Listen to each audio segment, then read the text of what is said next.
नमस्कार, मैं हूँ Renu. Wellbeing and happiness YouTube channel में आपका स्वागत है।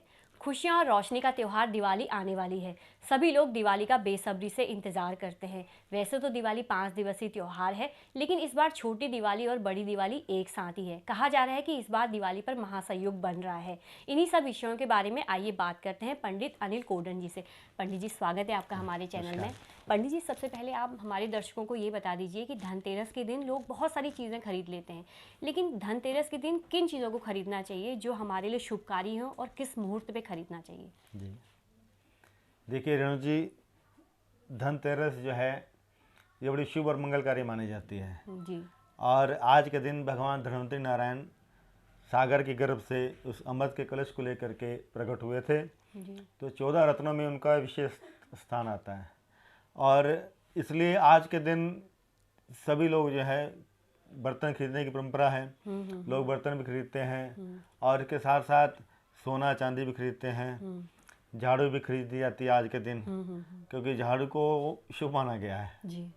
और आज के दिन झाड़ू के ऊपर कलावा बांध करके तिलक लगाते हैं और आज के दिन हम लोग सोने चांदी के गहने भी खरीद सकते हैं जो सभी मंगलकारी माने जाते हैं और आज के दिन खरीदने भी चाहिए। और क्या चीज़ें नहीं खरीदनी चाहिए? हाँ, देखिए आज के दिन धनतेरस के दिन जो है हमें कोई ऐसी वस्तु, चाकू, छुरी, कोई कांटेदार कोई वस्तु है वो आज के दिन नहीं खरीदनी चाहिए जी। कैंची वो नहीं खरीदनी चाहिए आज के दिन। ऐसा कोई मुहूर्त भी है शाम का समय, जैसे 6 बजेगा 5 बजेगा, जब खरीदारी हाँ, करनी लगभग चाहिए? 5:25 के बाद आप खरीद सकते हैं शाम को हाँ 5:25 के बाद? हाँ जी, हाँ जी। अच्छा, कुछ भी खरीद सकते हैं? हाँ हाँ, कुछ भी खरीद सकते हैं, बिल्कुल। अच्छा पंडित जी, पूजा का क्या विधि है धनतेरस के देखो, धनतेरस के दिन भगवान धन्वंतरि नारायण का पूजन होता है और साथ ही साथ धन के देवता कुबेर जी का पूजन, लक्ष्मी और गणेश जी का पूजन भी आज के दिन होता है। और विधि अनुसार इनको अक्षत चढ़ाए जाते हैं, सुंदर सी चौकी के ऊपर इनका आसन बना करके और लक्ष्मी और गणेश जी को विराजमान किया जाता है और धन के देवता कुबेर जी को विराजमान करके उनको भोग अर्पण किया जाता है, तिलक लगाया जाता है। रोली से, चंदन से तिलक लगाएं और भोग लगाएं। और इसमें भोग में रेणु जी, जो धन्वंतरि भगवान है उनको भोग जो लगता है पीली वस्तु का लगता है। अच्छा। पीले रंग की कोई भी वस्तु आप भोग लगाएं, जैसे बेसन के लड्डू हो गए, पीली बर्फी हो गई। हाँ। क्योंकि धन्वंतरि भगवान को पीले रंग का भोग जो पीले चावल भी हो सकते हैं। हैं मिठाई का भोग लगाना चाहिए। अच्छा पंडित जी, जो नरक चतुर्दशी है, नरक चतुर्दशी के दिन किस देवता की पूजा की जाती है और दीपक जलाने की सही विधि क्या है, ये भी बता मैं आपको बताता हूँ कि नरक चतुर्दशी के दिन जो पूजा की जाती है भगवान श्री कृष्ण की। जी। क्योंकि आज के दिन भगवान श्री कृष्ण ने नरकासुर का वध किया था जी। और इसलिए भगवान श्री कृष्ण की पूजा हम लोग करते हैं जी। और आज के दिन हनुमान जी को भी याद करते हैं। हनुमान जी के लिए सुंदरकांड का हम लोग पाठ करते हैं, हनुमान चालीसा या हनुमान जी को चोला आदि, मतलब हनुमान जी की वंदना भी आज के दिन अवश्य की जाती है। यानी नरक चतुर्दशी के दिन हनुमान जी की पूजा भी की जाती है और कृष्ण की भी की जाती है। हाँ जी, बिल्कुल की जाती है। अच्छा, और वो जो दीपक जलाते हैं पंडित जी, उसकी विधि बता दीजिए। हाँ, दीपक मैं आपको बताता हूँ। देखो, सरसों के तेल का दीपक 4 मुखा रात्रि के समय जलाया जाता है दक्षिण दिशा की ओर। रात्रि के समय कितने बजे? रात्रि के समय बताता हूँ, जिस समय खा पी करके सब लोग सो जाते हैं। अच्छा। सबसे लास्ट में वो दीपक जो है यम के नाम का दीपक वो जलता है। मतलब 10-12 भी बज सकते हैं, कई लोग 12 बजे सोते हैं, कई बार 10 कोई दिक्कत नहीं, क्योंकि वो तो यम के नाम का दीपक घर से बाहर वो जलना है। अच्छा। तो अगर ऐसे जलाएं तो उनको फल अच्छा मिलता है। पंडित जी, नरक चतुर्दशी के बाद आता है लक्ष्मी पूजा। लक्ष्मी पूजा का बताता हूँ, क्योंकि अभी बात चल रही है धनतेरस और नरक चतुर्दशी की। देखो, धनतेरस का जो पूजन का समय है वो सायकाल 5:28 से लेकर के 6:01 तक, 6:01 तक। अच्छा। इस समय हम लोग धन्वंतरि भगवान का पूजन करें। प्रदोष काल भी है, प्रदोष काल में पूजन शुभ माना जाता है। अच्छा। प्रदोष क्या काल होता है प्रदोष काल? प्रदोष काल जो है जिसमें समय बदल रहा होता है, तो उसको गोधूली वेला जिसको बोलते हैं हम लोग। अच्छा। है, तो वो समय बड़ा शुद्ध माना गया है। अच्छा। तो वो समय प्रदोष काल का समय होगा 5:25 से लेकर के रात्रि को 8:06 तक। इस समय भी हम लोग पूजन कर सकते हैं। वृषभ लगन है, जिसको स्त्री लगन बोलते हैं, क्योंकि लक्ष्मी का पूजन जो है यदि हम लोग स्त्री लगन में करेंगे, धन्वंतरी भगवान का, कुबेर जी का पूजन स्त्री लगन में करेंगे तो लक्ष्मी जो है स्थिर होकर के रहती है। अच्छा। स्थिर का मतलब होता है एक स्थान पर रुके रहना। अच्छा। हाँ जी। तो उसका समय भी मैं आपको बताता हूँ। उसका समय है 5:33 से लेकर के शाम को 7:28 तक, लक्ष्मी पूजा का। हाँ, ये वृषभ लगन है, वृषभ लगन है। अच्छा। इस लगन में भी हम लोग धन्वंतरी भगवान लक्ष्मी पूजा का कर सकते हैं। जी। और आपने प्रश्न किया नरक चतुर्दशी का, तो नरक चतुर्दशी को मैंने बताया कि हनुमान जी का पूजन करें और हनुमान जी के साथ साथ भगवान श्री कृष्ण का पूजन करें। नरकासुर का भगवान ने वध किया था। और ये नरक चतुर्दशी जो है दिवाली से एक दिन पहले मनाई जाती है, और जिसको हम लोग छोटी दिवाली भी कहते हैं। अब इस दिन भगवान को चंदन का लेप लगाएं, तिलक चंदन का लगाएं, क्योंकि ठाकुर जी को चंदन जो है बड़ा प्रिय है, भगवान श्री कृष्ण को। तो उस दिन यदि हम लोग मस्तक पर चंदन लगा करके ठाकुर जी की पूजा करें, अपने मस्तक पर भी चंदन का लेप लगाएं, तो बड़ा शुभ माना गया है, अच्छा माना गया है, और सबको लगाना चाहिए चंदन भी। जी। हाँ जी। पंडित जी, अब बात करते हैं लक्ष्मी पूजा की।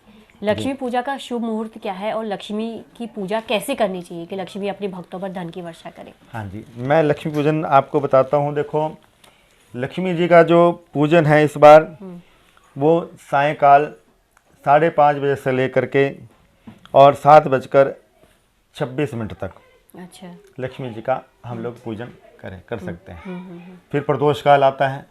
प्रदोष काल का समय 5:27 से लेकर के 8:07 तक रात्रि को। वृषभ लगन, स्त्री लगन जिसको बोलते हैं, शाम को 5:30 बजे से लेकर के 7:26 तक। जी। इसके अलावा लक्ष्मी जी का पूजन कुछ तांत्रिक विधि से भी लोग करते हैं, कुछ ब्राह्मण करते हैं, कुछ तांत्रिक वांत्रिक। नहीं, आप तो घरेलू तरीके से ही बता दीजिए। हाँ, मैं घरेलू तरीके से बताऊंगा आपको। मैं उसके लिए आपको समय भी बताता हूँ। इसको महान शीतकाल जो है वो रात्रि को 11:39 से लेकर के 12:32 तक ये महान शीतकाल है। इस महान शीतकाल में तांत्रिक लोग जो है पूजा करते हैं। अब लक्ष्मी जी का पूजन देखिए, सबसे पहले एक चौकी के ऊपर लाल वस्त्र बिछाएं और पूजा की सामग्री डोली, मोली, चावल, घी का दीपक, मिठाई, केसर, चंदन, शहद हैं। और कई परिवारों में क्या होता है कि जलेबी और दूध का भोग लगाया जाता है माता को। अच्छा। तो वो भी रखें। जिसकी जैसी परंपरा चल रही है वो उस परंपरा का पालन करें। खील बताशे भी बिल्कुल, हाँ बिल्कुल बिल्कुल अर्पण किए जाते हैं माता को। तो सामने विराजमान करके लक्ष्मी और गणेश जी की मूर्ति को विराजमान करके सबसे पहले उनको वंदन करें। वंदन करने के बाद उनको तिलक लगाएं, अक्षत चढ़ाएं, पुष्प चढ़ाएं। माता को कमल का पुष्प जो है बहुत प्रिय, हाँ बिल्कुल, वो जरूर चढ़ाना चाहिए। और चांदी के सिक्कों से भी पंडित हाँ पूजा जी, की जाती है। हाँ जी, चांदी के सिक्कों से पूजा होती है। और कुछ पैसे भी रख सकते हैं चौकी पर लक्ष्मी जी के आगे, और पैसे रखने के बाद उनके ऊपर भी तिलक लगाएं। अच्छा, पैसों के ऊपर। हाँ, और आज के दिन या धनतेरस के दिन चांदी का सिक्का अवश्य खरीदें। अच्छा। हाँ जी, और उस चांदी के सिक्के की पूजा करें दिवाली वाले दिन। धनतेरस को खरीदें और दिवाली के दिन जो है उसकी पूजन अवश्य करें। अवश्य करें। पंडित, चांदी का सिक्का ही खरीदना चाहिए धनतेरस के दिन, या फिर चांदी की कोई और कई भगवान की मूर्ति या कुछ ऐसी चीजें भी खरीद? हाँ, लक्ष्मी गणेश जी भी चांदी के अगर हों तो फिर मतलब किसी भी रूप में चांदी खरीदनी चाहिए। हाँ जी, खरीद सकते हैं। अगर चांदी के लक्ष्मी गणेश जी हैं तो हम उनको पहले विराजमान करने के बाद किसी प्लेट में उनका पंचामृत से स्नान कराएं। दूध, दही, घी, शहद, गंगा जल से उनका स्नान कराएं। फिर उसके बाद तिलक लगाएं, चंदन लगाएं हैं, और पुष्प चढ़ाएं, अक्षत चढ़ाएं, कमल का पुष्प चढ़ाएं। और उसके बाद माता जी का कोई भी स्तोत्र, श्री सूक्त का पाठ करें। या बड़ा सूक्ष्म मैं आपको एक मंत्र बताता हूँ, बीज मंत्र है, ओम श्रीम नमः। ओम श्री नमः। श्रीम नमः। श्रीम। हाँ जी, ओम श्रीम नमः। ओम श्रीम नमः। अच्छा। इस मंत्र को सभी कर सकते हैं। कितनी बार इसका जप करना चाहिए? जितना ज्यादा कर सकते हैं। मतलब पूजा एक करने के माला, बाद? हाँ, एक माला करें, 2 माला करें। अच्छा। है नी? फिर माता को भोग लगाएं और वो जिन जिन रुपयों की, जिन पैसों की पूजा हुई है वो सिक्के वहीं पड़े रहने दें। और कमल गट्टा, पीली कोड़ी, हैं, हल्दी की गांठ, 5 हल्दी की गांठें रख लें पूजन में, 5 कमल गट्टे रख लें, और साथ में अपना पीली कोड़ी भी 5 रख लें। उनको पूजन करने के बाद तिलक आदि लगाएं, उसको सारी रात वहीं पड़ा रहने दें। अच्छा। और प्रातः काल उनको लाल कपड़े में बांध करके घर में जहाँ पर धन रखते हैं तिजोरी वगैरह में, उसको वो पोटली को वहाँ पर रख दें। अच्छा। लक्ष्मी की कृपा जो अवश्य बरसेगी। अच्छा पंडित जी, ये तो होगी लक्ष्मी को प्रसन्न करने की विधि, लेकिन ऐसी भी क्या चीज़ों को अवॉइड करना चाहिए लक्ष्मी पूजा के वक्त? कैसे वस्त्र पहनने चाहिए या नहीं पहनने चाहिए, या किन चीज़ों का स्पेशली ख्याल रखना चाहिए, ये बता दीजिए। शुद्धता का ध्यान तो सर्वप्रथम रेणु जी आपको पता ही है। शुद्धता का ध्यान रखते हुए उस दिन वस्त्र भी ऐसे पहने जो आंखों को बड़े लुभाने वाले हो, अच्छे लगे। जो काला वस्त्र ना हो, नीला ना हो, सफेद ना हो। माता को जैसे प्रिय है वैसे वस्त्र धारण करें, तो माता तो वैसे ही प्रसन्न हो जाएगी अपने भक्त के ऊपर। हम माता को रिझाने के लिए हम जब पूजा करेंगे, और जब हम जैसे अच्छे वस्त्र और लाल रंग के वस्त्र, पीले वस्त्र पहन करके माता के सामने जब बैठेंगे, तो माता अपने आप प्रसन्न हो जाएगी। हाँ। पंडित जी, कई जगह ऐसी परंपरा है कि जो खील होते हैं जिससे माता की पूजा होती है, पूजा करने के बाद उन खील को घर के अलग अलग कोनों में ऐसे डाल दिया जाता है, तो वो कैसे, उसको क्या कहते हैं? हाँ, क्यों होता है वो? धन की वृद्धि के लिए, अच्छा, सुख समृद्धि के लिए, वंश वृद्धि के लिए है। क्योंकि इस दिन अमावस भी होती है ना। अच्छा। अमावस की रात भी होती है। हाँ। तो पितरों की पूजा भी की जाती है। कई परिवारों में पितरों की पूजा करते हैं। और इस दिन रेणु जी एक साबुत धनिया जो होता है, उसको भी यदि लक्ष्मी जी की पूजन में साथ में रखें। साबुत धनिया? साबुत धनिया। अच्छा, साबुत जो बीज होते हैं। हाँ, जो बीज होते हैं साबुत धनिया। अच्छा, वो भी रखे जाते हैं? हाँ, वो भी रखे जा सकते हैं। अच्छा। उसको किसी कटोरी में रखें और माता जी की पूजा करें, गणेश जी की पूजन करें। पूजन के बाद अगले दिन सारी रात वहीं पड़ा रहे। अगले दिन उन बीजों को या तो किसी गमले में लगा दें घर में। अच्छा। नहीं तो अपने घर में आप बिखेर देंगे, तो वो सुख समृद्धि के लिए बड़ा अच्छा माना गया है। अच्छा, ये तो पहली बार सुना। हाँ, साबुत धनिया ये अच्छा शुभ माना जाता है। अच्छा। हाँ। पंडित जी, लक्ष्मी पूजा के बाद अब बात करते हैं गोवर्धन पूजा की, क्योंकि लक्ष्मी पूजा के बाद गोवर्धन पूजा ही आती है अगले दिन। तो गोवर्धन पूजा का क्या शुभ मुहूर्त है और कैसे करनी चाहिए गोवर्धन पूजा, ये भी बता दीजिए हमारे दर्शकों को। देखिए, गोवर्धन पूजन जो है, इस दिन भगवान श्री कृष्ण ने गिरिराज को धारण किया था। कन्नी उंगली के ऊपर भगवान ने इंद्र का अहंकार जो है तोड़ा। और उस पलों को याद करते हुए हम लोग अपने घर में गोवर्धन की पूजा करते हैं। भगवान श्री कृष्ण ने पर्यावरण को दर्शाने के लिए कि पर्यावरण की रक्षा होनी चाहिए। देखिए, भगवान ने केवल देवताओं की पूजा के लिए नहीं कहा। भगवान ये कहते हैं कि ये वृक्षों की पूजा होनी चाहिए, प्रकृति की भी प्रकृति की पूजा होनी चाहिए। ये वृक्ष, ये पर्वत, इनको काटना नहीं चाहिए, बल्कि इनकी पूजा होनी चाहिए। ये हमको भगवान श्री कृष्ण से सीखना चाहिए। भगवान ने एक आदर्श दिया कि भक्तों को वृक्ष जो है इसकी पालना करनी चाहिए, इसकी रक्षा करनी चाहिए, इनको काटना नहीं चाहिए। पर्वतों की पूजा होनी चाहिए, इनको काटना नहीं चाहिए। ये भी एक देव हैं। तो आज के दिन, गोवर्धन पूजन के दिन, अपने घर में ही गाय के गोबर से गोवर्धन बनाया जाता है। लेटे हुए गोवर्धन की पूजा जो है पृथ्वी पर बनाई जाती है, और उनका पंचोपचार से पूजन करते हैं और 56 भोग लगाते हैं। और इस बार पूजन का समय जो है वो दोपहर में लगभग 3:17 से लेकर के 5:24 तक, यदि हम विधि अनुसार पूजन करना चाहें गोवर्धन जी की, अपने घर में खील, बताशे, मिठाई, वस्त्र आदि गोवर्धन जी को चढ़ाएं, है नी। और हरी हरी कोई वस्तु चढ़ाएं, हैं, कोई हरी वस्तु मतलब कैसे? वस्त्र, कुछ भी सब्जी हो जाए, पालक हो गई, मूली हो गई, है नी। कच्चे रूप में चढ़ा सकते हैं। अच्छा। वो चढ़ाएं और फिर उसके बाद भगवान श्री कृष्ण का पूजन करें। हैं, गोवर्धन जी के साथ ही पटड़े के ऊपर भगवान श्री कृष्ण को विराजमान करें, उनका भी पूजन करें। और उसके पश्चात अपना फिर 56 भोग लगाएं ठाकुर जी को, और भगवान श्री कृष्ण की आरती करें। तो उस परिवार में हमेशा सुख संपत्ति जो बढ़ती रहती है। अच्छा। जो गोवर्धन जी के दिन भगवान श्री कृष्ण की पूजा करता है। अच्छा। और चंदन का लेपन अवश्य करें। अच्छा। हाँ, भगवान को चंदन बहुत प्रिय है। अच्छा। हाँ जी। अच्छा पंडित जी, गोवर्धन पूजा के बाद अब अगला दिन आता है फिर भैया दूज का। हाँ जी, हाँ जी। तो ऐसा कौन सा, किस वक्त भाइयों को टीका लगाना चाहिए? टीका लगाने का मुहूर्त, शुभ मुहूर्त क्या है? देखिए, शुभ मुहूर्त तो वैसे तो सूर्य उदय जिस समय होगा, सूर्योदय के पश्चात। हाँ, सूर्योदय के पश्चात हम लोग टीका लगा सकते हैं। अच्छा। स्नान करें, शुद्ध वस्त्र पहने, और सबसे पहले मंदिर में जा करके या अपने घर में जा करके ठाकुर जी को, भगवान श्री कृष्ण को तिलक लगाएं। अच्छा। ठीक है। फिर उसके पश्चात उनकी पूजा करने के बाद बहनें जो हैं अपने भाई को तिलक करें। तिलक लगा। आज के दिन जो भाई अपनी बहन के घर जाकर के तिलक लगवाता है तो उससे यम देवता बड़े प्रसन्न होते हैं। उनकी कभी अकाल मृत्यु नहीं होती। अच्छा। क्योंकि यम जो है साक्षात वृंदावन मथुरा में आए अपनी बहन यमी के पास, यमुना के पास। यमुना के हाँ, तो वो दिन जो है वो भाई दूज का दिन था। अच्छा।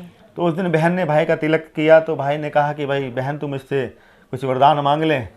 तो यमुना ने कहा कि आज के दिन जो भाई अपनी बहन के घर जा करके तिलक लगवाएंगे तो आप उनकी कभी अकाल मृत्यु नहीं करना, उनका कभी नरक में विवास आप उनको मत देना।